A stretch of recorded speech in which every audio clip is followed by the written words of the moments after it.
Thank you, everyone. Thank you, everyone. Thank you. Okay, let's get to business. Let's get to business. All right. So let me start by thanking my most incredible husband, Doug, for being an incredible partner to me, an incredible father to Cole and Ella, and happy anniversary, Dougie. I love you so very much. To our President, Joe Biden. When I think about the path that we have traveled together, Joe, I am filled with gratitude. Your record is extraordinary, as history will show, and your character is inspiring. And Doug and I love you and Jill and are forever thankful to you both.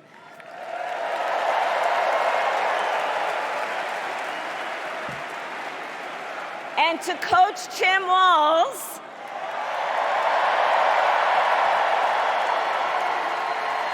you are going to be an incredible vice president.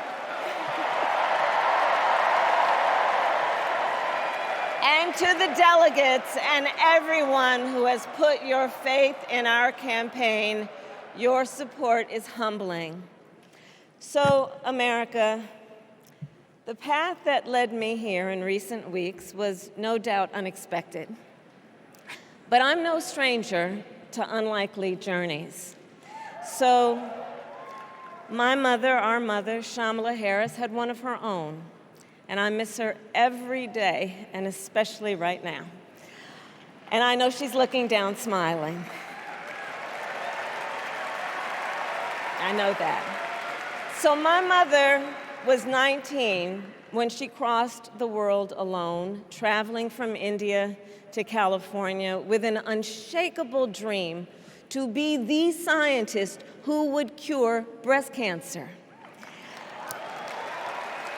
When she finished school, she was supposed to return home to a traditional arranged marriage. But as fate would have it, she met my father, Donald Harris, a student from Jamaica.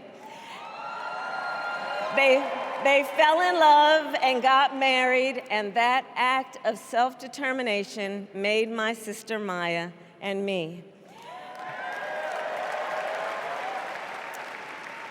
Growing up, we moved a lot. I will always remember that big Mayflower truck packed with all our belongings, ready to go to Illinois, to Wisconsin, and wherever our parents' jobs took us. My early memories of our parents together are very joyful ones. A home filled with laughter and music, Aretha, Coltrane, and Miles. At the park, my mother would say, "Stay close." But my father would say, as he smiled, "Run, Kamala, run. Don't be afraid. Don't let anything stop you."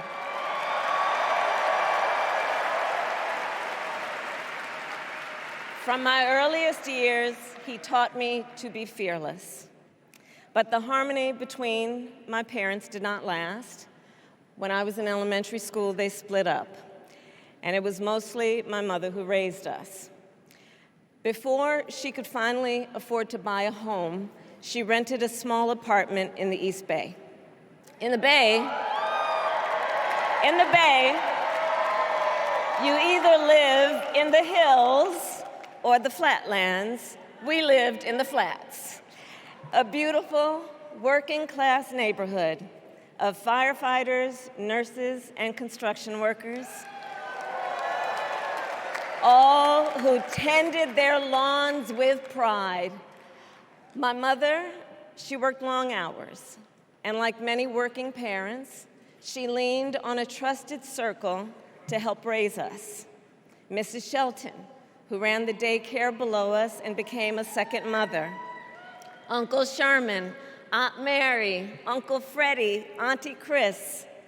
None of them family by blood, and all of them family by love.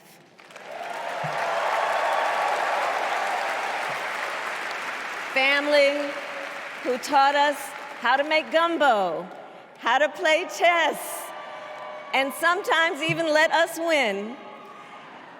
Family who loved us, believed in us, and told us we could be anything and do anything. They instilled in us the values they personified: community, faith, and the importance of treating others as you would want to be treated, with kindness, respect, and compassion. My mother was a brilliant, 5-foot-tall, brown woman with an accent. And as the eldest child, I saw how the world would sometimes treat her. But my mother never lost her cool. She was tough, courageous, a trailblazer in the fight for women's health, and she taught Maya and me a lesson that Michelle mentioned the other night. She taught us to never complain about injustice, but do something about it. Do something about it. That was my mother. And she taught us, and she also taught us, and never do anything half-assed. And that is a direct quote. A direct quote. I grew up immersed in the ideals of the civil rights movement. My parents had met at a civil rights gathering, and they made sure that we learned about civil rights leaders, including the lawyers like Thurgood Marshall and Constance Baker Motley, those who battled in the courtroom to make real the promise of America. So at a young age, I decided I wanted to do that work. I wanted to be a lawyer. And when it came time to choose the type of law I would pursue, I reflected on a pivotal moment in my life. You see, when I was in high school, I started to notice something about my best friend, Wanda. She was sad at school, and there were times she didn't want to go home. So one day I asked if everything was all right, and she confided in me that she was being sexually abused by her stepfather. And I immediately told her she had to come stay with us, and she did. This is one of the reasons I became a prosecutor, to protect people like Wanda, because I believe everyone has a right to safety, to dignity, and to justice.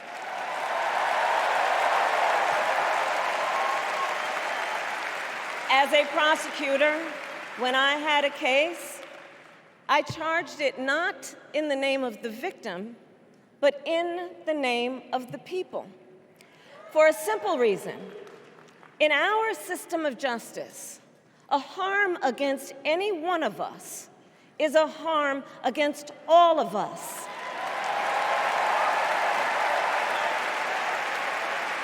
And I would often explain this to console survivors of crime, to remind them no one should be made to fight alone. We are all in this together. And every day, in the courtroom, I stood proudly before a judge, and I said 5 words: Kamala Harris for the people.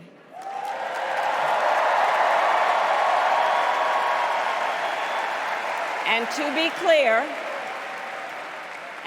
clear, my entire career, I've only had one client, the people. And so, on behalf of the people, on behalf of every American, regardless of party, race, gender, or the language your grandmother speaks, on behalf of my mother and everyone who has ever set out on their own unlikely journey, on behalf of Americans like the people I grew up with, people who work hard, chase their dreams, and look out for one another, on behalf of everyone whose story could only be written in the greatest nation on earth, I accept your nomination to be President of the United States of America.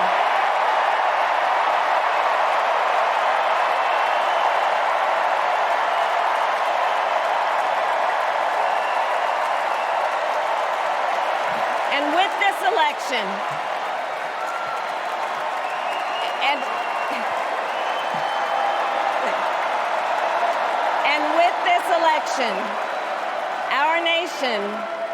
our nation with this election has a precious, fleeting opportunity to move past the bitterness, cynicism, and divisive battles of the past, a chance to chart a new way forward. Not as members of any one party or faction, but as Americans. And let me say, I know there are people of various political views watching tonight, and I want you to know, I promise to be a president for all Americans. You can always trust me to put country above party and self, to hold sacred America's fundamental principles, from the rule of law to free and fair elections to the peaceful transfer of power.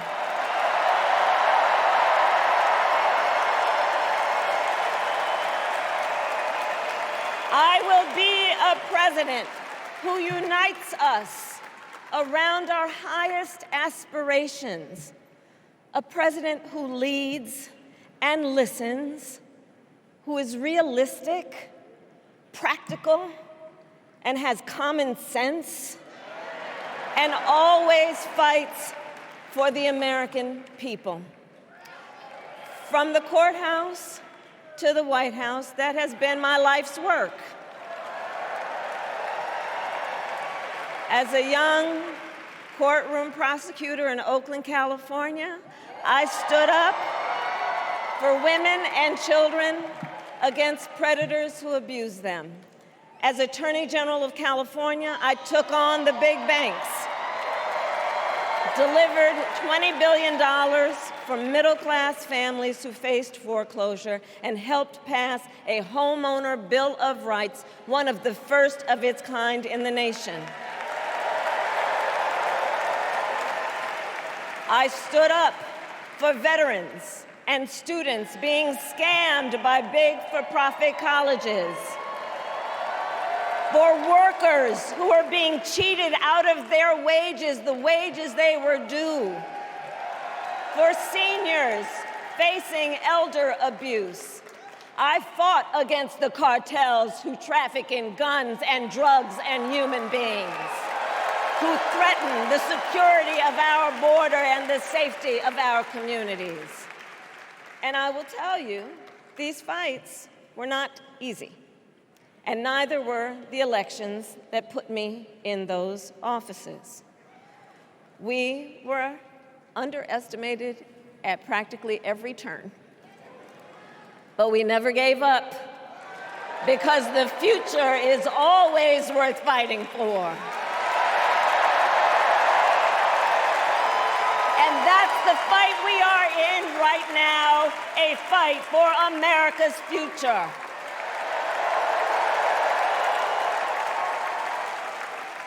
Fellow Americans, this election is not only the most important of our lives, it is one of the most important in the life of our nation. In many ways, Donald Trump is an unserious man. But the consequences But the consequences of putting Donald Trump back in the White House are extremely serious. Consider not only the chaos and calamity when he was in office, but also the gravity of what has happened since he lost the last election. Donald Trump tried to throw away your votes. When he failed, he sent an armed mob to the United States Capitol, where they assaulted law enforcement officers. When politicians in his own party begged him to call off the mob and send help, he did the opposite. He fanned the flames.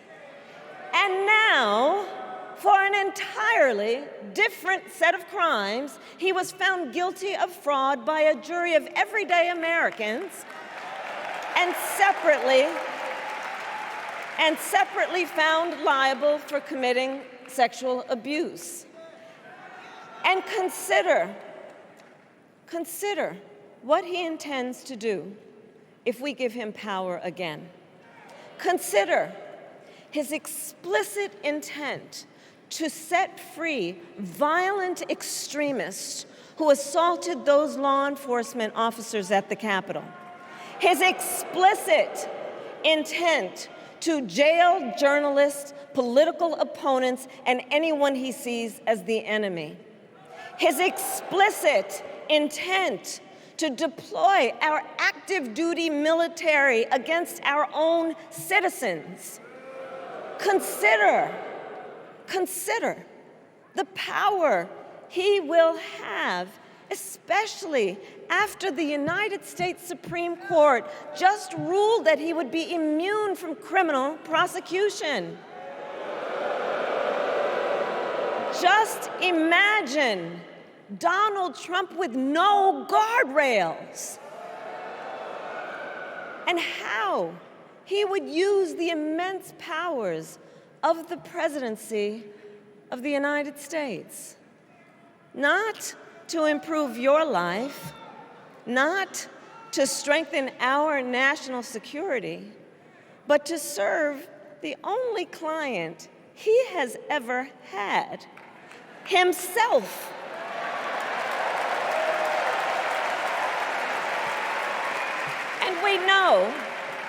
And we know what a second Trump term would look like. It's all laid out in Project 2025, written by his closest advisors, and its sum total is to pull our country back to the past. But America, we are not going back. We are not going back. We are not going back. We are not going back to when Donald Trump tried to cut Social Security and Medicare. We are not going back to when he tried to get rid of the Affordable Care Act, when insurance companies could deny people with pre-existing conditions. We are not going to let him eliminate the Department of Education that funds our public schools. We are not going to let him end programs like Head Start that provide preschool and childcare for our children. America, we are not going back.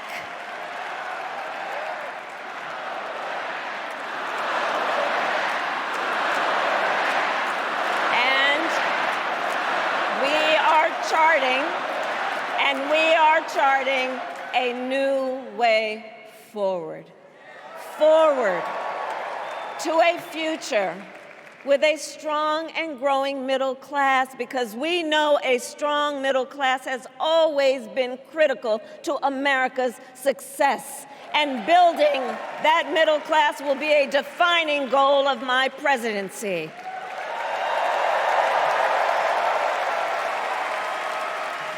And I'll tell you, this is personal for me. The middle class is where I come from. My mother kept a strict budget. We lived within our means, yet we wanted for little. And she expected us to make the most of the opportunities that were available to us and to be grateful for them. Because, as she taught us, opportunity is not available to everyone. That's why we will create what I call an opportunity economy where everyone has the chance to compete and a chance to succeed. Whether you live in a rural area, small town, or big city. And as president, I will bring together labor and workers and small business owners and entrepreneurs and American companies to create jobs, to grow our economy, and to lower the cost of everyday needs like health care and housing and groceries. We will provide access to capital for small business owners and entrepreneurs and founders. And we will end America's housing shortage and protect Social Security and Medicare. Now compare that to Donald Trump, because I think everyone here knows he doesn't actually fight for the middle class. He doesn't actually fight for the middle class. Instead, he fights for himself and his billionaire friends. And he will give them another round of tax breaks that will add up to $5 trillion to the national debt. And all the while, he intends to enact what in effect is a national sales tax, call it a Trump tax, that would raise prices on middle-class families by almost $4,000 a year. Well, instead of a Trump tax hike, we will pass a middle-class tax cut that will benefit more than 100 million Americans.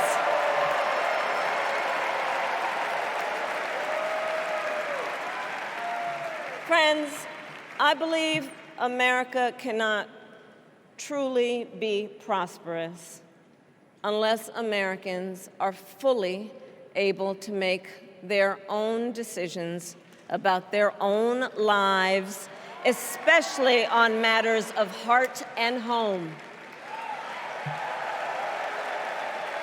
But tonight, in America, too many women are not able to make those decisions. And let's be clear about how we got here. Donald Trump handpicked members of the United States Supreme Court to take away reproductive freedom. And now he brags about it. In his words, quote, "I did it and I'm proud to have done it," end quote. Well, I'll tell you, over the past 2 years, I've traveled across our country, and women have told me their stories. Husbands and fathers have shared theirs. Stories of women miscarrying in a parking lot, developing sepsis, losing the ability to ever again have children, all because doctors are afraid they may go to jail for caring for their patients. Couples just trying to grow their family, cut off in the middle of IVF treatments. Children who have survived sexual assault, potentially being forced to carry a pregnancy to term. This is what's happening in our country because of Donald Trump. And understand, he is not done.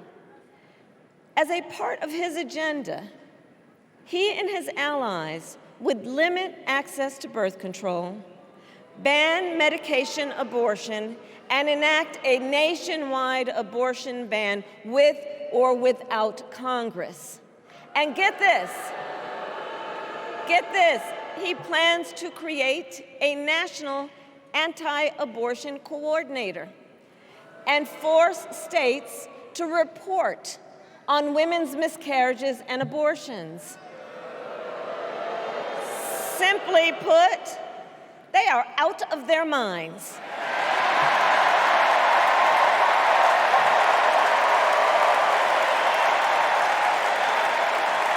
And one must ask, why exactly is it that they don't trust women? Well, we trust women. We trust women. And when Congress passes a bill to restore reproductive freedom, as President of the United States, I will proudly sign it into law.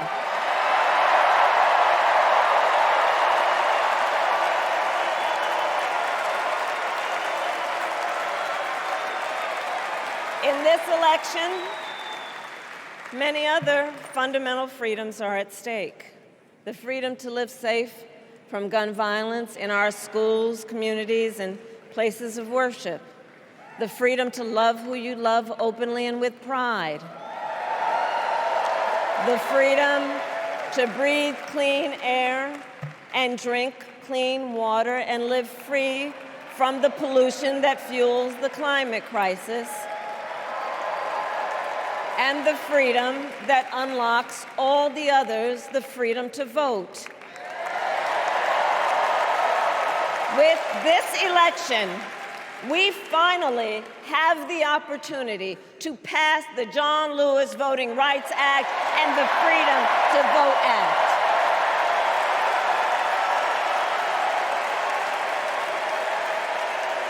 And let me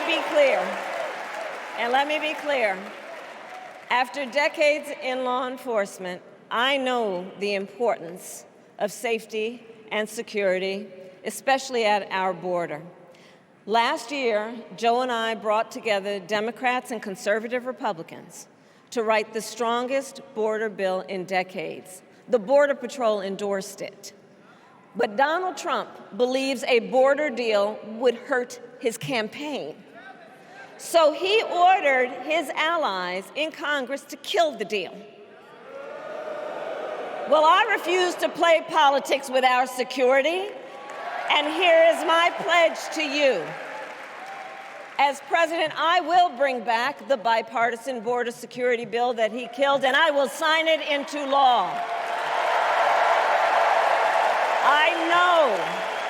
I know we can live up to our proud heritage as a nation of immigrants and reform our broken immigration system.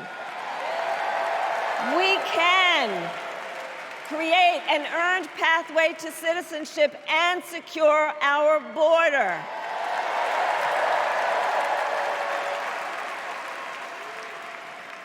And America, we must also be steadfast in advancing our security and values abroad. As Vice President, I have confronted threats to our security, negotiated with foreign leaders, strengthened our alliances, and engaged with our brave troops overseas. As Commander-in-Chief, I will ensure America always has the strongest, most lethal fighting force in the world, and I will fulfill our sacred obligation to care for our troops and their families, and I will always honor and never disparage their service and their sacrifice.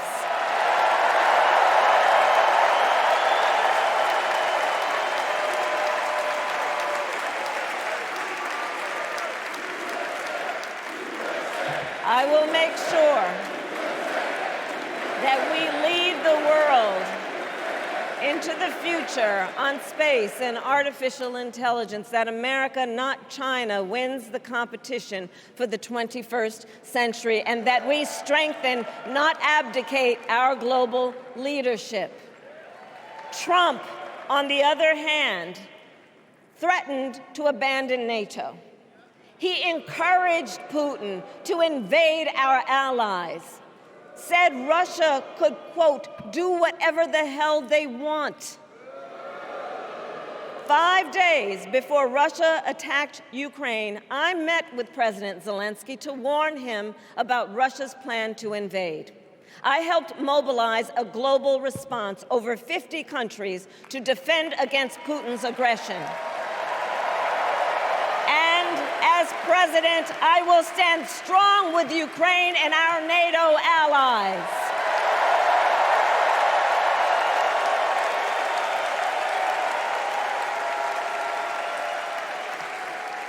With respect to the war in Gaza, President Biden and I are working around the clock because now is the time to get a hostage deal and a ceasefire deal done.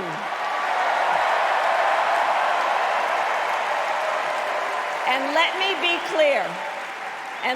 be clear, I will always stand up for Israel's right to defend itself, and I will always ensure Israel has the ability to defend itself, because the people of Israel must never again face the horror that a terrorist organization called Hamas caused on October 7, including unspeakable sexual violence and the massacre of young people at a music festival. At the same time, what has happened in Gaza over the past 10 months is devastating. So many innocent lives lost. Desperate, hungry people fleeing for safety over and over again. The scale of suffering is heartbreaking. President Biden and I are working to end this war such that Israel is secure, the hostages are released, the suffering in Gaza ends, and the Palestinian people can realize their right to dignity, security, freedom, and self-determination.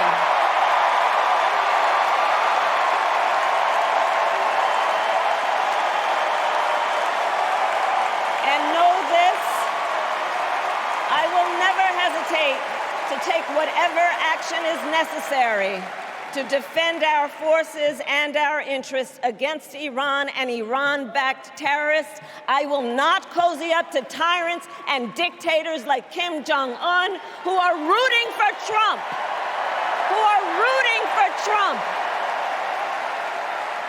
Because, they know he is easy to manipulate with flattery and favors. They know Trump won't hold autocrats accountable because he wants to be an autocrat himself.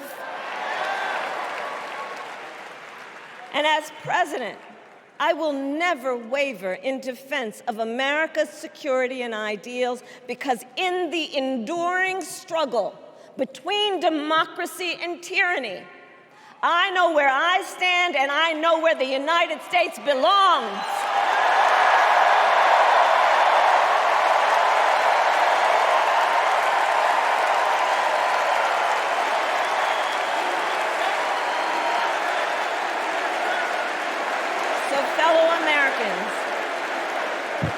Fellow Americans, I love our country with all my heart. Everywhere I go, in everyone I meet, I see a nation that is ready to move forward, ready for the next step in the incredible journey that is America. I see an America where we hold fast to the fearless belief that built our nation and inspired the world, that here, in this country, anything is possible, that nothing is out of reach. An America where we care for one another, look out for one another, and recognize that we have so much more in common than what separates us. That none of us has to fail for all of us to succeed. And that in unity there is strength. Our opponents in this race are out there every day denigrating America, talking about how terrible everything is. Well, my mother had another lesson she used to teach. Never let anyone tell you who you are. You show them who you are. America, let us show each other and the world who we are and what we stand for. Freedom, opportunity, compassion, dignity, fairness, and endless possibilities.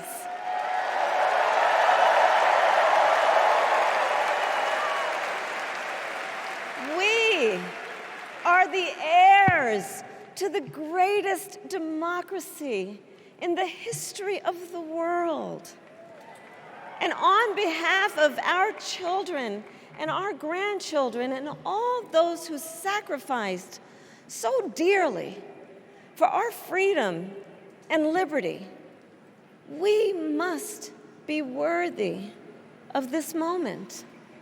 It is now our turn to do what generations before us have done, guided by optimism and faith, to fight for this country we love, to fight for the ideals we cherish, and to uphold the awesome responsibility that comes with the greatest privilege on earth, the privilege and pride of being an American.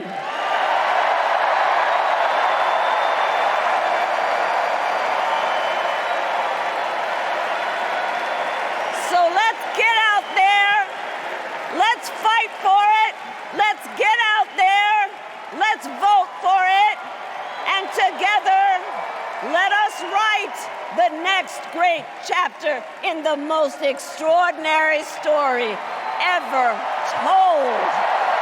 Thank you. God bless you, and may God bless the United States of America. Thank you all.